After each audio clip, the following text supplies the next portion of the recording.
안녕하십니까. 김학의 전 법무부 차관을 긴급 출국 금지한 차규건입니다. 3년 전 2021년 3월 5일 저는 지금은 헌법재판소에 탄핵이 소추된 이정섭 검사가 청구한 구속영장 실질심사를 받기 위하여 법원에 출석하면서 김학의 전 차관이 해외로 도피할 가능성이 높았고 또 실제로 도피하는 것이 확인되었는데 국경 관리를 책임지는 출입국 본부장이 아무 조치도 취하지 않는 것이 우리 사회가 오랜 세월 쌓아올린 정의와 상식에 부합하는 것인지 국민 여러분께 묻고 싶다고 말하였습니다. 제가 그렇게 말한 것은 그 직전에 윤석열 검찰총장께서 사표를 내면서 우리 사회가 오랜 세월 쌓아올린 상식과 정의가 무너지는 것을 더 이상 지켜보기 어렵다고 말한 것이 떠올랐기 때문입니다. 3년이 지난 오늘 저는 우리 사회가 오랜 세월 쌓아올린 상식과 정의가 바로 그 윤석열 대통령에 의하여 짓밟히고 무너지고 있는 참담한 현실을 더 이상 지켜볼 수 없어 이 자리에 섰습니다.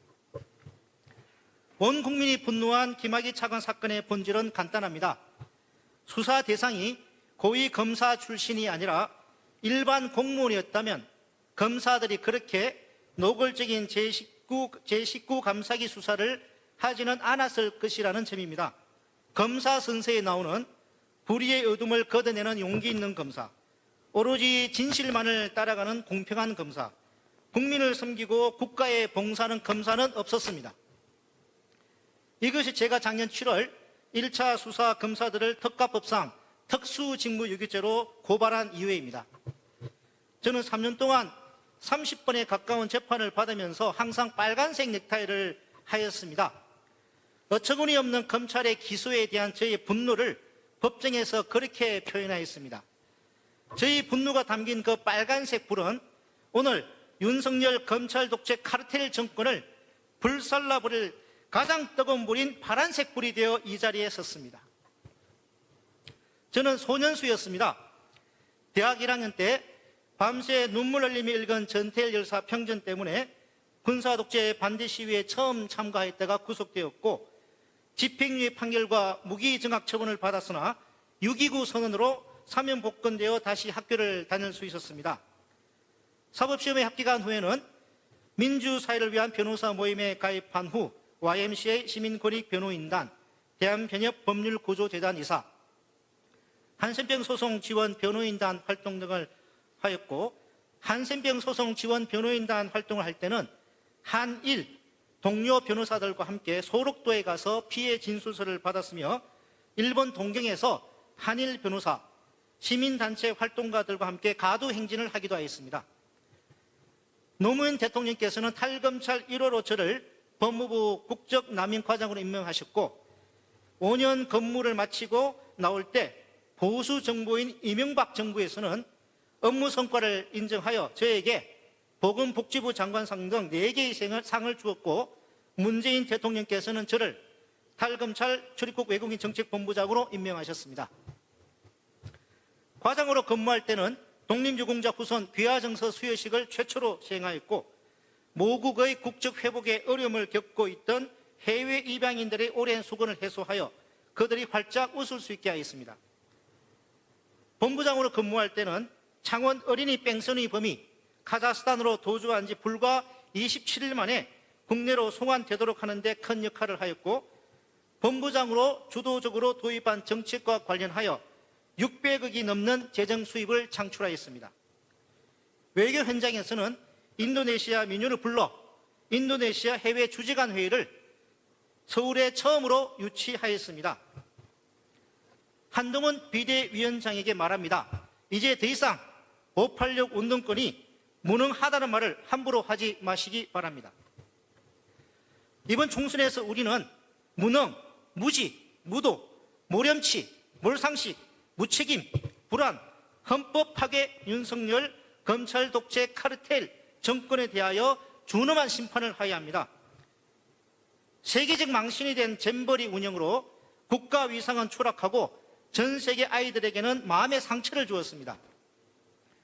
부산 엑스포 유치 프로젝트는 5천억 원을 넘게 쓰고도 고작 29표만 얻는 참담한 실패를 하였습니다.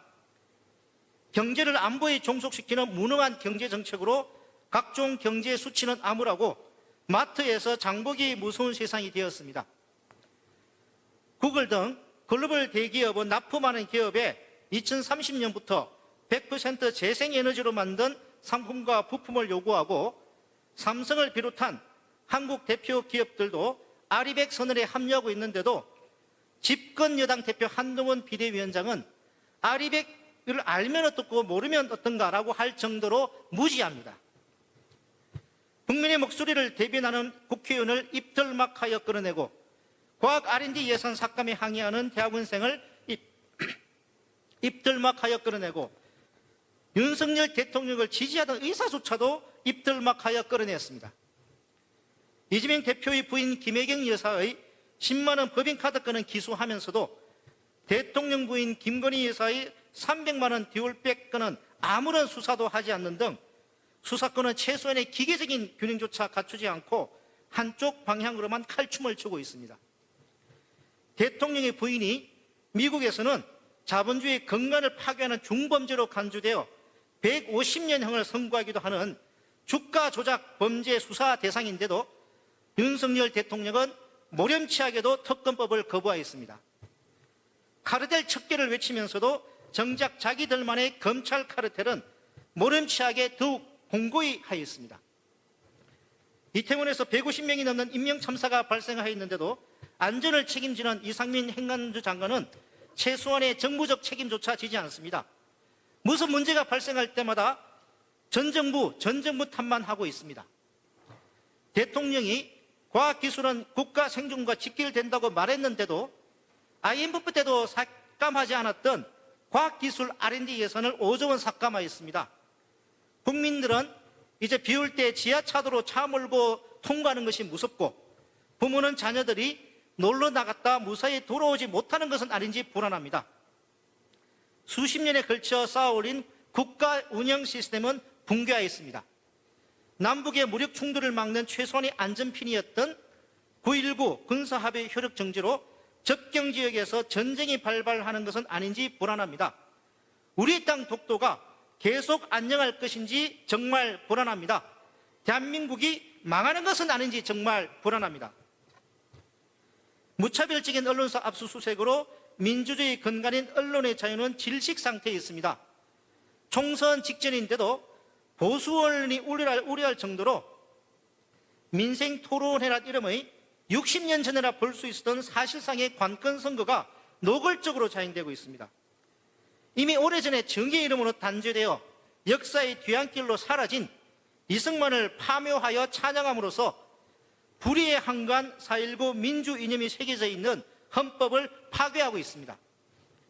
과학기술 R&D 예산을 5조 원이나 삭감함으로써 과학기술의 혁신과 정보 및 인력의 개발을 통하여 국민 경제의 발전에 노력해야 한다는 헌법을 파괴하고 있습니다. 3년 전 헌법 정신이 파괴되고 있다며 검찰총장직에서 사퇴한 윤석열 대통령 본인이 지금 현재 대한민국의 헌법 정신을 송두리째 파괴하고 있습니다. 윤석열 검찰 독재 카르텔 정권의 행태가 너무나도 기이하고 해괴하다 보니 윤석열 정권 탄생의 발단이 된 지난 정부의 과오에 대한 국민들의 실망과 원망이 있다는 것 저 역시 잘 알고 있으며 뼈저리게 생각합니다. 전 정부에서 고위 공무원이었던 저부터 성찰하고 또 성찰하겠습니다. 저는 2019년 조국 사태 전의 조국이 아니라 조국 사태 이후 법 집행이란 미명하에 무자비하게 자행된 야만적인 인간 사냥을 견디고 다시 태어난 조국, 학자가 아닌 2024년 3월 현재 투사가 된 쇠빙선 선장 조국과 함께 하고자 합니다. 나를 죽이지 못하는 것은 나를 강하게 할 뿐이다 는 니체의 말처럼 그도 더 이상 과거의 그가 아닙니다. 그래서 저는 달라진 조국, 강해진 조국과 함께 하고자 합니다. 한동훈 비대위원장은 법무부 장관으로 취임하자마자 저를 직위 해제하였으나 얼마 전 법원은 직위 해제 사유가 없어 위법하다며 저희 손을 들어주었습니다. 주권자이신 국민 여러분께 묻고 싶습니다.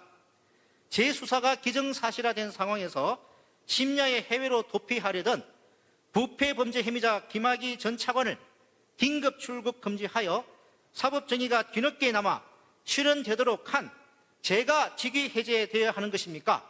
아니면 1심에서 유죄 판결이 난 고발 사주 사건 등 수많은 의혹을 풀 수 있는 핵심 증거인 휴대폰 비밀번호를 알려주지 않음으로써 법 집행관인 검사로서의 명예와 자존심을 헌신짝처럼 내팽개친 한동훈 비대위원장이 직위 해제되어야 하는 것입니까?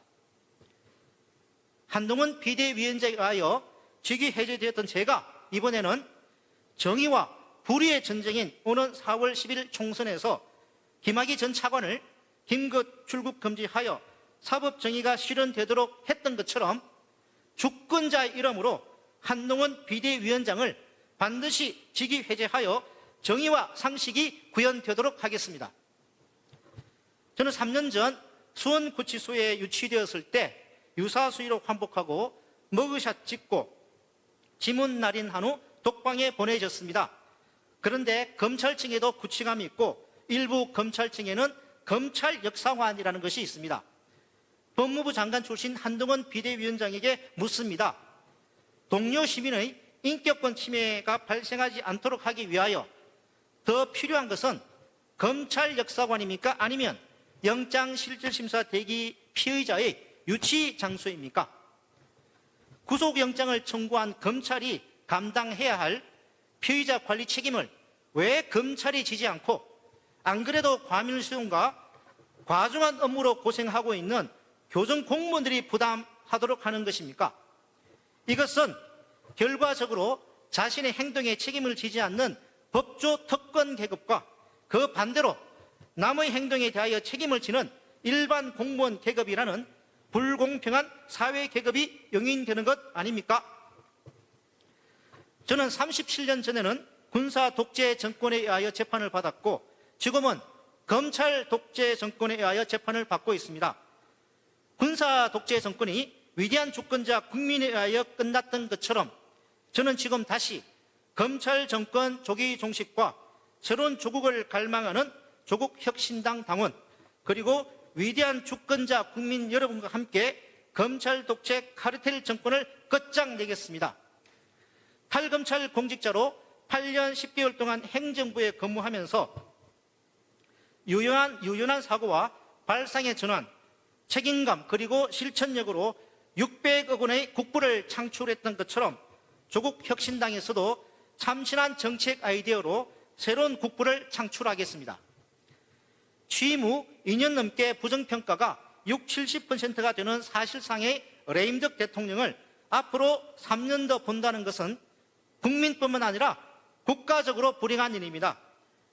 본인이 보수라고 생각하시는 국민 여러분께서도 우리 경제가, 우리 외교가, 우리 미래가 너무 걱정되지 않으십니까? 20년 같은 2년이었는데 어떻게 3년을 또 견딜 수 있겠습니까? 그렇지 않습니까, 국민 여러분? 제가 앞장서서 정의와 불의의 전쟁인 이번 총선에서 무능하고 모렴치한 윤석열 대통령 대도덕을 반드시 달성하도록 하겠습니다. 정의와 상식의 이름으로 한동훈 비대위원장을 반드시 직위 해제하겠습니다. 감사합니다.